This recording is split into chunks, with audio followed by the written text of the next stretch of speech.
नमस्कार साथियों, आप सभी का हमारे YouTube चैनल आरवी एंटरटेनमेंट में हार्दिक स्वागत है। अगर आपको स्टोरी पसंद आए तो प्लीज़ चैनल को लाइक, फॉलो और सब्सक्राइब ज़रूर करें। तो दोस्तों चलते हैं अपने नेक्स्ट एपिसोड की तरफ। थोड़ी देर बाद अनुवर्णा रीवा से कहती है, रीवा अब हमें क्या करना चाहिए? तभी रीवा उन बुजुर्ग बाबा को देखते हुए कहता है, अनुवर्णा पहले हमें इन बाबा की मुक्ति के लिए इनका अंतिम संस्कार करना होगा। तब सब मिलकर उन बाबा का अंतिम संस्कार करते हैं और फिर वहाँ से वो सब उस व्यक्ति को ढूंढने के लिए वहाँ से आगे बढ़ते हैं जो रीवा के गांव का रहने वाला था। काफ़ी दूर तक रीवा और अनुवर्णा दोनों पैदल ही चल रहे थे उस भयानक जंगल में। रीवा आगे बढ़ते हुए बार बार तेज आवाज़ में उन सभी व्यक्तियों को आवाज़ लगा रहा था और अनुवर्णा भी अपने आसपास उन व्यक्तियों को देखते हुए रीवा के साथ आगे बढ़ रही थी और मंजीवान पंछी भी उड़ते हुए उन व्यक्तियों को देखते हुए रीवा के साथ आगे बढ़ रहा था जो उस भयानक तूफान के कारण उनसे अलग हो गए थे। और काफ़ी देर तक वो सभी इधर उधर भटकते रहते हैं पर उन सभी इंसानों को ढूंढने के लिए, पर उनको कहीं भी एक व्यक्ति नहीं दिख रहा था। और काफ़ी देर तक ऐसे ही उस जंगल में भटकने के बाद मंजीवान रीवा और अनुवर्णा के पास आकर उनसे कहता है, रीवा, कितना समय हो गया है हमें उन सभी इंसानों को ढूंढते हुए, पर उनमें से एक भी इंसान हमें यहाँ कहीं नहीं दिख रहा है। आखिर वह सब उस भयानक तूफान के कारण कितनी दूर चले गए होंगे जो हमारे इतने दूर आने के बाद भी हमें वो दिखाई नहीं दे रहे। रीवा, क्या हमें अभी और आगे बढ़ना चाहिए? तब रीवा मंजीवान को देखते हुए उससे कहता है, मंजीवान, हमें उस व्यक्ति को तो जरूर ढूंढना पड़ेगा जो मेरे गांव खनकपुर का है। तभी मंजीवान पंछी रीवा से कहता है, रीवा, क्या आपको लगता है कि वो आपके पिताजी हैं? तब रीवा कुछ सोचते हुए मंजीवान की ओर देखता है और उसे देखते हुए ही उससे कहता है, मंजीवान, जब उन्होंने मेरे गांव का नाम लिया था तब तो मुझे लगा था कि शायद वो हमारे पिताजी ही होंगे, पर मैंने अपने दादाजी को कहते सुना था कि मेरे पिताजी तो मेरे भाई रुद्रांग की तलाश में इस जंगल में आए थे, पर इस व्यक्ति ने कहा था कि ये इस रहस्यमय जंगल में कुछ अद्भुत शक्तियों को प्राप्त करने के लिए आए थे। पर वो भले ही हमारे पिताजी ना हो, पर वो हैं तो हमारे गांव खनकपुर के ही। हमें उन्हें ढूंढकर अपने साथ ही रखना होगा, नहीं तो फिर से कहीं फंस ना जाए। मैंने उनकी आंखों में उनके बच्चों को छोड़कर यहाँ आने की पीड़ा साफ साफ नजर आ रही थी। हमें सूरज ढलने से पहले उन्हें ढूंढना होगा। तब मंजिमा रीवा से कहता है, रीवा, अनुवर्णा चलते चलते काफी थक चुकी है और आप भी काफी थके हुए लग रहे हो। क्यों ना हम यहाँ पर रुककर थोड़ा आराम कर लें, फिर आगे बढ़ते हैं। तब रीवा मंजीवन के कहने पर अनुवर्णा के चेहरे की ओर देखता है और अनुवर्णा के चेहरे को देखकर रीवा को लगा कि अनुवर्णा सच में काफी थक चुकी है। और रीवा अनुवर्णा के मासूम से चेहरे को देखते हुए कहता है, ठीक है मंजीवान, चलो हम सब थोड़ी देर यहीं पर बैठकर आराम कर लेते हैं। पर तभी मंजीवान पंछी फिर से कहता है कि आप दोनों यहीं पर रुककर आराम करो। और मैं इसके आगे मंजीवान कुछ कहता कि रीवा उसे देखते हुए उससे कहता है, मंजीवान, हम दोनों यहाँ पर रुककर आराम करें, आपका क्या मतलब है? क्या आप हमारे साथ यहाँ पर आराम नहीं करेंगे? तब मंजीवान अनुवर्णा के शांत चेहरे को देखते हुए रीवा से कहता है, रीवा, मेरा आप दोनों के आराम का मतलब था कि आप दोनों यहीं पर बैठकर थोड़ा आराम कर लो जब तक मैं आप दोनों के लिए खाने के लिए कुछ फल ढूंढ कर ले आता हूँ, क्योंकि अनुवर्णा को शायद बहुत भूख लगी हुई है। तब मंजीवान रीवा के चेहरे को देखते हैं और मंजीवान से कहता है, ठीक है आप जाओ, पर आने में ज़्यादा देर मत करना। और रीवा के कहने के बाद मंजीवान वहाँ से शीघ्र वापस आ जाना। और फिर मंजीवान वहाँ से चला जाता है उन दोनों के लिए कुछ फल लाने। और मंजीवान पंछी के जाने के बाद रीवा अनुवर्णा वहीं एक वृक्ष के नीचे बैठ जाते हैं और दोनों वहीं पर बैठकर कुछ बातें करने लगते हैं। और रीवा से बातें करते हुए अनुवर्णा कुछ सोचने लगती है, जिस कारण अनुवर्णा एकदम शांत हो जाती है।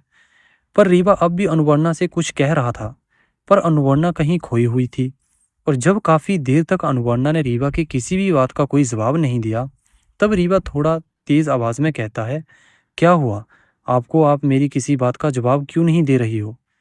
पर अनुवर्णा शायद अपने किसी प्यारे से सपने में खोई हुई थी।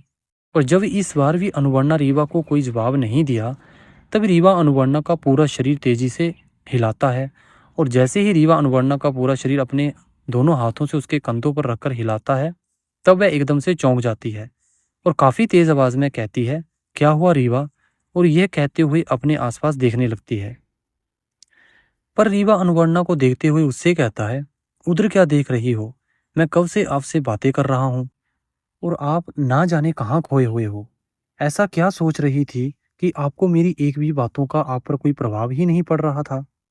तब अनुवर्णा बड़े ही प्रेम से रीवा को देखती है और रीवा को देखते ही उसके चेहरे पर एक प्यारी सी मुस्कुराहट आ जाती है और मुस्कुराते हुई अनुवर्णा रीवा से कहती है, कुछ नहीं। और इतना कहकर अनुवर्णा अपनी नज़रें दूसरी ओर घुमा लेती है। पर अनुवर्णा अपने जिन सपनों में खोई हुई थी, उसे सोचकर उसकी प्यारी सी मुस्कान एक प्यारी सी हंसी में बदल जाती है और रीवा भी अनुवर्णा के सुंदर चेहरे पर वह प्यारी सी हंसी देखकर उसे भी बहुत खुशी मिल रही थी। पर रीवा समझ नहीं पा रहा था कि आखिर यह अनुवर्णा के चेहरे पर यह प्यारी सी हंसी क्यों। और यही जानने के लिए रीवा फिर अनुवर्णा से कहता है, क्या हो अनुवर्णा, आपके चेहरे पर यह अचानक से प्यारी सी हंसी का कारण क्या है? मुझे भी तो कुछ बताओ। और रीवा के कहने पर अनुवर्णा उसकी ओर थोड़ा मुस्कुराते हुए देखती है और रीवा जो उसकी उस हंसी के बारे में जानना चाहता था, वह उसे उसके बारे में कुछ बताने ही वाली थी कि तभी वहां मंजीवान आ गया। और मंजीवान रीवा और अनुवर्णा के पास आते ही कहता है, रीवा अनुवर्णा ये लो स्वादिष्ट फल, बहुत ही मीठे हैं ये फल। और उन फलों को मंजीवान रीवा अनुवर्णा को देते हुए उससे कहता है, रीवा ये जंगल भले ही कितना भी खतरनाक हो, पर इस जंगल के फल तो हमारे मायालोक के फलों से भी मीठे और स्वादिष्ट हैं। और फिर वह सब एक साथ उन फलों को खाते हैं। पर मंजीवन पंछी उन फलों को खाते हुए बार बार रीवा को ही देख रहा था और शायद वह कुछ रीवा से कहना भी चाह रहा था, पर शायद वह अभी इस बारे में रीवा को बताना नहीं चाहता था। पर वह अब भी बार बार रीवा को ही देखे जा रहा था। और जब रीवा मंजीवान को बार बार खुद को देखा तो रीवा मंजीवान को देखते हुए उससे कहता है, क्या हुआ मंजीवान, आप मुझसे कुछ कहना चाहते हो? पर मंजीवान थोड़ी देर तो चुप रहता है। फिर जब रीवा और अनुवर्णा उन पूरे फलों को खा लिया, तब मंजीवान रीवा से कहता है, हाँ रीवा, मुझे आपसे कुछ कहना है, पर मैंने सोचा कि पहले आप सब ये फल खा लो, फिर कहता हूँ। और तभी रीवा मंजीवान को देखते हुए कहता है, क्या कहना था मंजीवान, आपको बताओ ना। तब मंजीवान पंछी कहता है, रीवा, जब मैं इन मीठे फलों को लेकर वहां से वापस आ रहा था, तब उड़ते हुए मैं कुछ छोटे छोटे और घने पेड़ों के ऊपर से गुजर रहा था, तो मुझे उन झाड़ियों के बीच लगा कि शायद वही इंसान पड़ा था जो आपके गांव खनकपुर का ही था। और जैसे ही इतनी बात मंजीवान के मुख से निकली, रीवा शीघ्र ही खड़ा हो जाता है और उसके साथ अनुवर्णा भी खड़ी हो जाती है। और रीवा खड़े होते ही तेज आवाज में मंजीवान से कहता है, मंजीवान, क्या आप ये सच कह रहे हैं कि आपने उनको देखा है और आपने ये बात मुझसे आते ही क्यों नहीं कही? ये क्या किया मंजीवान आपने? अच्छा ठीक है, पर अब आप मुझे शीघ्र ही ले चलो उसी स्थान। और रीवा के कहते ही मंजीवान पंछी अपना विशाल रूप धारण करता है और रीवा अनुवर्णा को अपनी पीठ पर बैठाकर तेजी से उसी ओर उड़ता है जिस ओर मंजीवान ने उस इंसान को देखा था। और उड़ते हुए मंजीवान धीमी आवाज में रीवा से कहता है, रीवा, आप मुझसे नाराज तो नहीं हुए जो मैंने इस बारे में आपको इतनी देर में बताया? पर रीवा मंजीवान को इस बात का कोई जवाब नहीं देता, क्योंकि उसके दिमाग में तो बस यही चल रहा था कि वह कितनी जल्दी उस व्यक्ति के पास पहुंचे और उसके बारे में कुछ पता लगा सके। पर जब रीवा ने मंजीवान को कोई जवाब नहीं दिया, तो उसे लगा कि शायद रीवा उससे नाराज हो गया है। और फिर मंजीवान अपनी ओर भी तीव्र गति से आगे बढ़ता है और कुछ ही पलों में मंजीवान पंछी रीवा और अनुवर्णा को लेकर उस स्थान पर पहुंच जाता है जिस स्थान पर मंजीवान ने उस व्यक्ति को देखा था। और उस स्थान पर नीचे उतरते हुए मंजीवान कहता है, रीवा, मैंने इन्हीं झाड़ियों के बीच उस व्यक्ति को देखा था। और तभी रीवा मंजीवान की पीठ से उतरता है और झाड़ियों के बीच उस व्यक्ति को ढूंढने लगता है। पर वो झाड़ियां इतनी घनी थी कि उस व्यक्ति को ढूंढने में काफी समय लग रहा था। तभी मंजीवान पंछी रीवा के पास जाकर धीमी आवाज में उससे कहता है, रीवा, आप मुझे क्षमा कर दीजिए। और मंजीवान की यह बात सुनकर रीवा उसकी ओर देखते हुए उससे कहता है, ये क्या कह रहे हो मंजीवान, आप हमसे किस बात की क्षमा मांग रहे हो? तब मंजीवान कहता है, रीवा, आप मुझसे नाराज तो नहीं हो? और फिर रीवा उससे कहता है, मंजीवान, आप ये सब क्या कह रहे हो? मैं भला आपसे क्यों नाराज होऊंगा? मंजीवान, ये सब बातें छोड़ो और आप अच्छे से याद करो कि किन झाड़ियों के पास आपने उस व्यक्ति को देखा था। तब मंजीवन अपने चारों ओर देखते हुए रीवा से कहता है, रीवा, शायद मैंने आगे उन झाड़ियों के पास उन्हें देखा था।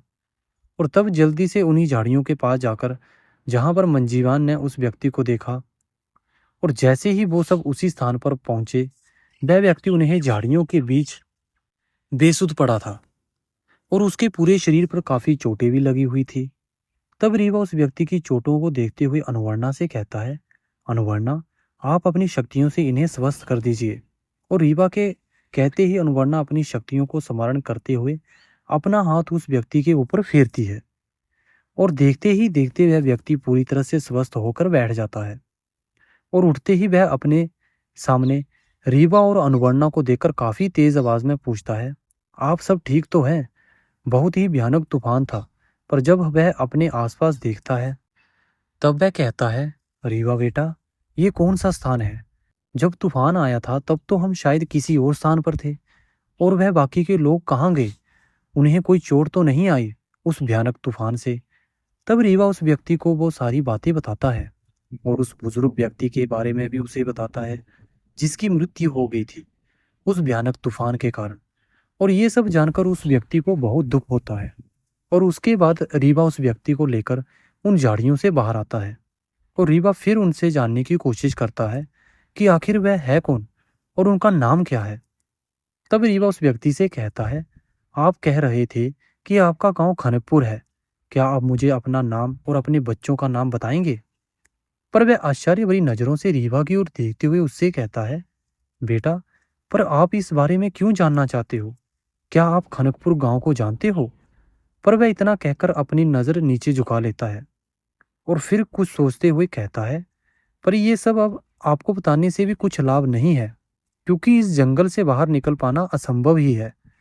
पर फिर भी रीवा उससे कहता है, आप ऐसा क्यों सोच रहे हो कि हम इस जंगल से बाहर नहीं निकल पाएंगे? हम एक दिन इस जंगल से जरूर बाहर जा पाएंगे। और मैं आपसे कनकपुर गांव के बारे में और आपके बारे में सब कुछ इसलिए जानना चाहता हूँ क्योंकि मैं भी खनकपुर गांव से ही आया हूँ। और जैसे ही उस व्यक्ति ने रीवा के मुख से खनकपुर गांव का नाम सुना, वह बड़े ही आश्चर्य से रीवा की ओर देखता है। और रीवा को देखते हुए ही वह व्यक्ति कहता है, क्या कहा बेटा आपने?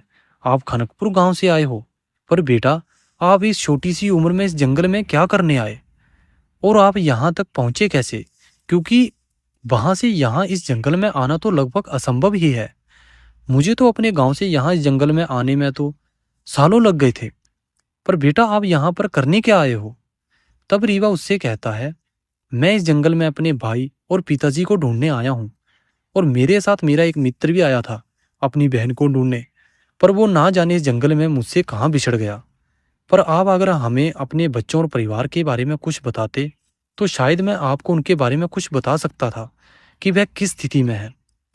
तब उस व्यक्ति ने कहा, मेरा नाम सागर है और मेरे पिताजी का नाम शंभू है, और मेरी पत्नी मालती और मेरा एक बेटा और एक बेटी थी। जब मैं अपने गांव से यहाँ आया था तब तो वह दोनों बहुत ही छोटे थे और उनका नाम सम्राट और नीतिका था। अब उन सब को, और अगर आप जानते हो तो बताओ वह सब कैसे हैं? पर उस व्यक्ति की ये बात सुनकर रीवा एकदम सन ही रह जाता है और वह सिर्फ उस व्यक्ति को देखता ही रह जाता है और उसके मुख से भी कुछ निकल नहीं पा रहा था। रीवा एक बात को लेकर तो बहुत खुश था कि उसके मित्र के पिताजी मिल गए हैं, पर वह इस बात को लेकर दुखी भी था कि अब वह अपने मित्र के पिता से ये कैसे कहे कि उनके बच्चे इसी जंगल में फंसे हुए हैं। और रीवा ये सोच ही रहा था कि तभी वह व्यक्ति फिर रीवा से कहता है, बेटा, आप चुप क्यों हो गए? बताओ ना बेटा, मेरे बच्चे और मेरे परिवार कैसा है? और तब रीवा धीमी आवाज में कहता है, काका, आपके पिता और मालती काकी और आपके पिता सब शायद अभी बहुत ही दुखी होंगे, क्योंकि नीतिका और सम्राट इसी जंगल में फंसे हुए हैं।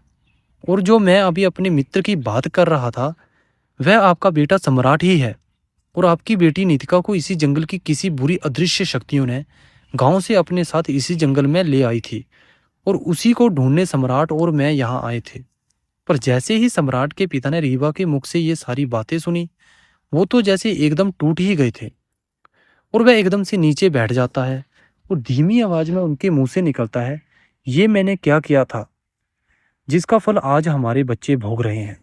और उनके चेहरे पर इस बात को लेकर एक उदासी छा जाती है और आंखें भी एकदम नम हो जाती हैं। और फिर रीवा सम्राट के पिता की नम आंखों को देखकर उनसे कहता है, काका आप परेशान ना हो, हम शीघ्र ही उन सबको ढूंढ लेंगे। आप बस हिम्मत रखिए और ये हमारे उदास होने का और हिम्मत हारने का समय नहीं है। मुझे विश्वास है कि मैं अपने मित्र को शीघ्र ही ढूंढ लूंगा। काका आप बिल्कुल उदास ना हो। काका पर आप अभी यह क्यों कह रहे हो कि आपने जो सालों पहले किया था उसकी वजह से आपके बच्चे इस मुसीबत में हैं? पर सम्राट के पिता रीवा को इस बात का कोई जवाब ही नहीं देते और रीवा को देखते हुए उससे कहते हैं, बेटा आप कह रहे थे कि आप अपने पिता और भाई को ढूंढने आए हो, और वह सब यहाँ पर क्यों आए थे? और रीवा बेटा आपके पिता का क्या नाम है? तब रीवा सम्राट के पिता से कहता है, काका मेरे पिताजी का नाम शिव है और मेरे भाई का नाम रुद्रांग, और मैं मेरे भाई रुद्रांग को इसी जंगल की कुछ बुरी शक्तियों ने लगभग आज के 20-21 वर्ष पहले अपने साथ जंगल में ले आई थी। और उसी के बाद मेरे पिताजी मेरे भाई को ढूंढने इस जंगल में आ गए थे, जो फिर यहाँ से लौटकर कभी गए ही नहीं। और तभी सम्राट के पिता सागर कुछ सोचते हुए कहते हैं, रीवा आपने कहा कि आपके पिता का नाम शिव है, आप शिव के बेटे हो? तब रीवा कहता है, हाँ काका मैं उन्हीं का बेटा हूँ। तब सागर उठकर रीवा को अपने गले से लगा लेता है और कहता है, बेटा आप शिव के बेटे हो, वह तो हमारे बचपन का मित्र था। हम दोनों हमेशा साथ ही रहते थे और साथ ही रहकर सारे कार्य किया करते थे। सम्राट के पिता सागर रीवा को पाकर बहुत खुश हो जाते हैं और जब उन्हें यह पता चला कि रीवा उनके परम मित्र शिव का बेटा है, तब तो वह और अधिक खुश हो जाते हैं और उसे अपना ही बेटा समझकर रीवा को उतना ही प्यार करता है जितना कि वह अपनी बेटी से मिलकर उसे करता। और तभी सागर रीवा को देखते हुए उससे कहता है, बेटा आप और सम्राट इस जंगल तक पहुंचे कैसे? क्योंकि अपने गांव से इस भयानक जंगल में आने से पहले उन 3 धाराओं वाली नदियों को पार करना पड़ता है, पर उन 3 धाराओं को पार कर पाना इतना आसान भी नहीं है। तब रीवा कहता है, काका मुझे पूरी तरह से तो नहीं पता कि मैं और सम्राट ने जंगल में कैसे आए, पर मुझे मेरे खेत वाली कोठरी में एक छोटा सा बड़ा अजीब एक बॉक्स मिला था और सम्राट को भी उसके घर में ठीक वैसा ही बॉक्स मिला था जैसा कि मुझे मेरे खेत की कोठरी में मिला था। और उन बॉक्सों में क्या था वही देखने के लिए हम दोनों उन बॉक्सों को लेकर नदी के पास वाले पीपल के वृक्ष के चबूतरे पर बैठकर हम दोनों ने उन बॉक्स को खोला। और जैसे ही वो दोनों बॉक्स खुले उनमें से एक बहुत ही तेज प्रकाश उत्पन्न हुआ था और तभी वहां एक बहुत ही भयानक बवंडर आया और उसके बाद क्या हुआ हम दोनों को कुछ पता ही नहीं चला। और थोड़ी देर बाद जब हमारी आंखें खुली तो हम दोनों इस रहस्यमय जंगल की एक गुफा में थे। और रीवा इसके आगे क्या हुआ था इसके बारे में रीवा सागर को कुछ और बताता कि रीवा ने देखा कि उनके चेहरे पर आश्चर्य वाला बड़ा अजीब सा भाव आ गया था। और रीवा की ये बातें सुनकर सागर तो जैसे किसी गहरी सोच में ही डूब गए थे। तब रीवा सागर के चेहरे पर एक अजीब सा भाव देखा। तब वह सागर से कहता है, क्या क्या हुआ काका, आप किस सोच में डूब गए? पर सागर अपने बीते हुए कल की सोच में डूब चुके थे जब उन्हें वो बॉक्स मिले थे। सागर और रीवा के पिता शिव दोनों कुछ अलौकिक शक्तियों को प्राप्त करने में लगे हुए थे सालों से, जिसके लिए वो दोनों कई महान संतों और तांत्रिकों से संपर्क भी किया था। पर दोनों को उन शक्तियों को प्राप्त करने के चक्कर में कई बड़ी मुसीबतों का सामना भी करना पड़ा था। पर फिर भी उन दोनों को एक छोटी सी भी शक्ति प्राप्त नहीं हुई थी। और तभी कुछ दिनों बाद उन दोनों को उनके गांव की नदी के पास पीपल के वृक्ष के पास ही वो दोनों बॉक्स मिले थे जिन बॉक्सों की बात अभी रीवा कर रहा था।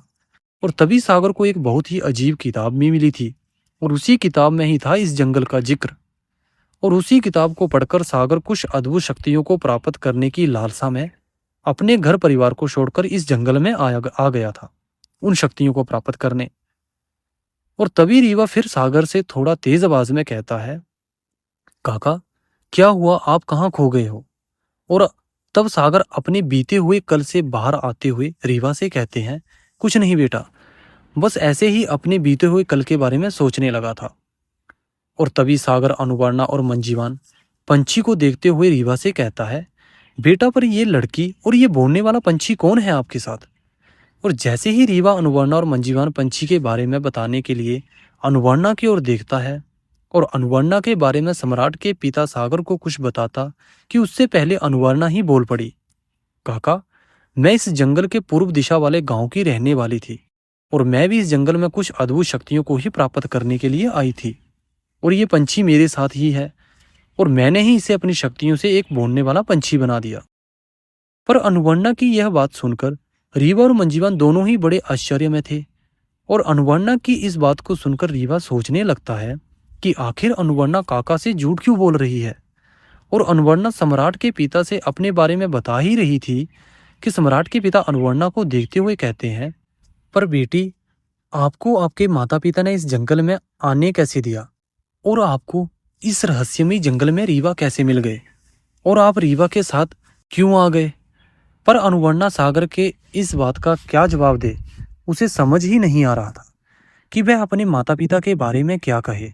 और अनुवर्णा ये सोच ही रही थी कि सागर ने फिर कहा, क्या हुआ बेटी, आप चुप क्यों हो गई। और तभी अनुवर्णा कुछ सोचते हुए कहती है, काका, मेरे माता पिता इस पृथ्वी लोक पर है ही नहीं, तो भला वो कैसे रोकेंगे मुझे इस जंगल में आने में। और रीवा के बारे में मुझे मेरे मंजीवान पंछी ने बताया था कि इस जंगल में कोई एक सच्चा और अपने पिता भाई की खोज में इधर उधर भटक रहा है और तब मैंने सोचा कि मुझे उसके पास जाकर उसकी सहायता करनी चाहिए और मैं बस रीवा के साथ उसकी सहायता के लिए उसके साथ आ गई। तब सागर अनुवर्णा से कहता है, बेटी, आपको तो फिर इस जंगल के बारे में काफी कुछ पता होगा। बेटी, आप कृपा करके मेरे बेटे और मेरी बेटी को ढूंढने में भी मेरी सहायता करो। अब मैं उनको लेकर अपने गांव अपने परिवार के पास जाना चाहता हूँ। और तभी रीवा सागर से कहता है, काका, आप चिंतित ना हो, हम शीघ्र ही उन सबको ढूंढकर अपने साथ अपने गांव लेकर जाएंगे। और वह सब ऐसे बातें कर ही रहे थे कि सूरज ढलने लगा और फिर वही उस जंगल का भयानकपन चारों तरफ फैलने लगा और अंधेरा होते ही वहां चारों ओर बड़ी अजीब और डरावनी आवाजें गूंजने लगी। और उस घने अंधेरे में उस डरावनी आवाजों को सुनते हुए रीवा कहता है, अब अंधेरा बहुत हो चुका है और इस अंधेरे में इस जंगल में कब क्या हो जाए यह कह पाना बहुत कठिन है, इसलिए सब बड़े ही सचेत होकर रहना। तभी सागर रीवा को देखते हुए उससे कहता है, हाँ बेटा, ये आप ठीक कह रहे हो, क्योंकि मैं भी इस जंगल में सालों रह चुका हूँ और इस जंगल में फैली बुरी शक्तियों को भी झेल चुका हूँ। और तभी सागर अपने गले में पहने हुए एक बड़ी मोतियों की माला को रीवा को दिखाते हुए उससे कहता है, रीवा बेटा, मैं इस माला के कारण यहाँ इस जंगल में फैली बुरी शक्तियों से बचा हुआ हूँ, नहीं तो शायद मैं कब का मर चुका होता। चलो आप दोनों उस वृक्ष के ऊपर जाकर बैठो और मैं यहीं इस वृक्ष की आड़ में बैठा रहूंगा। तब रीवा मंजीवान को देखते हुए उससे कहता है, मंजीवान, आप भी काका के पास ही रहो और मैं और रीवा जाकर उस वृक्ष की डाल पर बैठते हैं। और हाँ, आपको अगर जरा सी भी कोई आहट सुनाई दे तो शीघ्र ही मुझे बता देना। और तब मंजीवान रीवा की यह बात सुनकर रीवा से कहता है, ठीक है रीवा, आप दोनों जाकर एकदम निश्चिंत होकर उस वृक्ष पर बैठकर आराम करो, मैं यहीं आपको काका के पास बैठता हूँ। और फिर रीवा और अनुवर्णा दोनों जाकर उस वृक्ष की एक बड़ी सी डाली पर बैठ जाते हैं और ऊपर से ही वह दोनों अपने आसपास देखते रहते हैं। और नीचे मंजीवान और सम्राट के पिताजी अपने आसपास नजर रखते हुए आपस में बातें करने लगते हैं। और उधर रीवा अनुवर्णा की ओर देखते हुए उससे कहता है, अनुवर्णा, आपने अभी काका से झूठ क्यों बोला कि तुम इस जंगल में मुझे मिली हो। तब अनुवर्णा रीवा का हाथ अपने हाथों में लेते हुए रीवा से कहती है, रीवा, मैं नहीं चाहती कि किसी भी व्यक्ति निवासी को मायालोक के बारे में कुछ भी पता चले और मैं ये भी नहीं चाहती कि आप भी मेरी सच्चाई यहाँ पर किसी को भी बताओ। और रीवा, आप अभी यह वचन दो कि आप भी अपने पिता और भाई के मिलने पर भी आप उन्हें मेरी सच्चाई कभी नहीं बताओगे। पर अनुवर्णा की यह बात सुनकर रीवा को समझ नहीं आ रहा था कि आखिर वह ऐसा कह क्यों रही है कि यहाँ पर उसकी सच्चाई कोई भी ना जाने। और यही सब सोचते हुए रीवा और अनुवर्णा से कहता है, अनुवर्णा, आप ऐसा क्यों कह रही हो कि मैं आपकी सच्चाई किसी को भी ना बताऊं, ऐसा क्यों। तब अनुवर्णा अपनी नज़र नीचे झुकाते हुए धीमी आवाज में कहती है, रीवा, मैं यह सब इसलिए कह रही हूँ क्योंकि पृथ्वी लोक पर आपके सिवा किसी और को अगर मेरी सच्चाई का पता चल गया तो मेरी मायालोक की सारी शक्तियां नष्ट हो जाएंगी। और माँ और दादी माँ ने कहा था कि, पर अनुवर्णा इसके आगे कुछ बोल ही नहीं पा रही थी। तब रीवा अनुवर्णा की झुकी नजर और अचानक से ऐसे कहते कहते रुक जाने पर कहता है, क्या हुआ आपको और आप तो माँ और दादी माँ ने कुछ आपसे कहा था, उसके बारे में बताने जा रही थी, तो फिर ऐसे अचानक से चुप हो गए। आखिर ऐसा क्या कहा था माँ और दादी माँ ने, जो आपने अपनी नज़रें इस तरह से झुका ली? रीवा ये सब बातें थोड़ा मुस्कुराते हुए अनुवर्णा से कहता है, और अनुवर्णा फिर रीवा को देखते हुए उससे कहती है, माँ और दादी माँ ने मुझसे आते समय कहा था कि अगर पृथ्वी लोक पर मेरी सच्चाई कभी भी कोई जान गया तो मेरी सारी शक्तियाँ नष्ट तो होंगी, पर तभी मुझे हमेशा हमेशा के लिए पृथ्वी लोक को छोड़कर अपने मायालोक जाना होगा, जो मैं कभी नहीं चाहती हूँ, क्योंकि मैं सब कुछ छोड़ सकती हूँ पर आपको नहीं। और अगर आप कभी भी मुझसे दूर हुए या मुझे आपसे दूर जाना पड़ा तो मैं अपना ये जीवन ही त्याग दूंगी। और इतना कहते कहते अनुवर्णा की आंखें एकदम नम हो जाती हैं, और अनुवर्णा की बातें सुनकर, अनुवर्णा की नम आंखों को देखकर रीवा की आंखें एकदम नम हो जाती हैं, क्योंकि वह भी अनुवर्णा को कभी भी अपने से दूर जाता देख नहीं पाता। और तभी रीवा अनुवर्णा की नव आंखों को देखते हुए उसे अपने गले से लगा लेता है और उससे कहता है, अनुवर्णा, मैं आपको वचन देता हूँ कि मैं कभी भी आपकी सच्चाई के बारे में किसी को भी नहीं बताऊंगा, और आप आज के बाद अपने जीवन को त्यागने की बात कभी भी अपने मन में भी मत लाना, क्योंकि मैं भी आपसे दूर नहीं जा पाऊंगा। और दोनों काफ़ी देर ऐसे ही बात करते रहते हैं। और नीचे बैठे सम्राट के पिता सागर और मंजीवान दोनों उस जंगल में रात के बढ़ते हुए अंधेरे के खौफ को देख रहे थे, और थोड़ी थोड़ी देर में तो उन्हें ऐसा प्रतीत हो रहा था कि जैसे कोई कहीं से निकलने वाला है। और तभी उस खौफनाक अंधेरे की उस भयानक मंजर को देखते हुए मंजीवान सागर से कहता है, काका, आप तो सालों से इस जंगल में घूम रहे हो, आपको कभी डर नहीं लगा इस जंगल से? और काका, क्या इस जंगल में कोई बड़े जानवर भी हैं जो आपको मिले हों, जिससे आपको कोई आघात पहुंचा हो? मुझे तो बहुत ही डर लगता है इस जंगल से। ये जंगल तो मायालोक के जंगल से भी खतरनाक जंगल है। पर जैसे ही सागर ने मंजीवान पंछी की ये बात सुनी, वह तो बड़े ही आश्चर्य से मंजीवान को देखने लगते हैं। और जैसे ही सागर मंजीवान से कहता है, मायालोक के जंगल? मंजीवान, आप मायालोक कब गए? पर इसके आगे सागर मंजीवान पंछी से कुछ और पूछते, और मंजीवान उन्हें अपने मायालोक के बारे में उन्हें कुछ बताते, कि तभी उनके पास रीवा भी आ गया।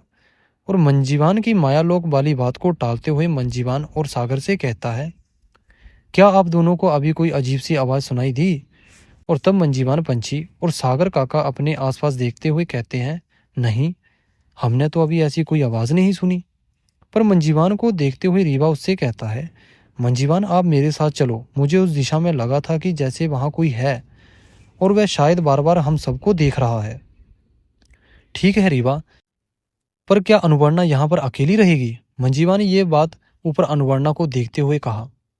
पर रीवा आगे बढ़ते हुए कहता है, मंजीवान, आप मेरे साथ चलो, काका है ना यहाँ पर, हम शीघ्र ही वहां देखकर वापस आ जाएंगे। और तब सागर भी रीवा से कहता है, ठीक है बेटा, आप जाओ, मैं अच्छे से ध्यान रखूंगा इस स्थान का। और इसके बाद रीवा मंजीवान को लेकर आगे बढ़ता है, और आगे बढ़ते हुए मंजीवान रीवा से कहता है, रीवा, आपको ऐसा क्या दिखा था जो आप अभी इस घने अंधेरे में ही उसे देखने चल दिए? तब रीवा मंजीवान पंछी को ओर देखता है और उससे कहते हुए बोलता है, मंजीवान, अभी आप काका से क्या कहने वाले थे? क्या रीवा, मैं क्या कहने वाला था काका से? मंजीवान ने कहा। और फिर रीवा मंजीवान से कहता है, मंजीवान, यही कि तुम मायालोक की हो, आपको तो पहले ही समझ जाना चाहिए था, जब अनुवर्णा ने अपने बारे में काका से झूठ बोला था कि वह यहीं इसी पृथ्वी लोक की निवासी है। क्या आपने उस बात को एक बार भी नहीं सोचा कि अनुवर्णा ने ऐसे क्यों कहा होगा, और क्या रहस्य होगा इसके झूठ बोलने के पीछे? और तब मंजीवान रीवा की यह सब बातें सुनने के बाद धीमी आवाज में रीवा से कहता है, क्या बात थी रीवा, अनुवर्णा के इस झूठ बोलने का रहस्य? और अगर मुझसे कोई गलती हो गई हो तो आप मुझे क्षमा कर दीजिए। मैं तो तभी अनुवर्णा के उस झूठ बोलने के बारे में उससे पूछना चाहता था, पर फिर वह बात मेरे ध्यान से उतर गई। क्या कारण था रीवा अनुवर्णा के झूठ का? और तब रीवा मंजीवान से कहता है, मंजीवान, अनुवर्णा ने कहा था कि अगर उसकी सच्चाई यहाँ पर किसी को भी पता चल गई तो उसकी मायालोक की सारी शक्तियाँ नष्ट हो जाएंगी, और उसे हमेशा हमेशा के लिए अपने मायालोक जाना पड़ेगा। और अभी मंजीवार मैं आपके पास ना पहुंचा होता और आपने अनुवर्णा के बारे में काका को बता दिया होता, तो वह तो हमेशा हमेशा के लिए मुझसे दूर हो जाती, और हाँ मंजीवान, आज के बाद आपके मुख से कभी भी गलती से भी मायालोक का जिक्र नहीं होना चाहिए। और रीवा की ये बातें सुनकर मंजीवान का चेहरा एकदम उदास हो जाता है और सोचने लगता है कि अभी मेरे कारण मेरे मित्र की तो जिंदगी ही उससे दूर हो जाती, अभी तो मुझसे बहुत बड़ी गलती हो जाती, जिसका शायद मैं फिर कभी कोई पश्चाताप भी नहीं कर पाता। और मंजीवान ये सोच ही रहा था कि रीवा फिर उससे कहता है, चलो मंजीवान, मैं बस आपको यही बताने के लिए लाया था, मुझे यहाँ पर कोई आवाज़ नहीं सुनी थी। और इतना कहकर रीवा वापस लौटने लगता है जहाँ पर अनुवर्णा और सागर काका थे। और रीवा के साथ मंजीवान आते हुए कहता है, रीवा, अगर आप सही समय पर अगर आप मेरे पास ना आए होते तो मुझसे तो अभी अनर्थ ही हो जाता।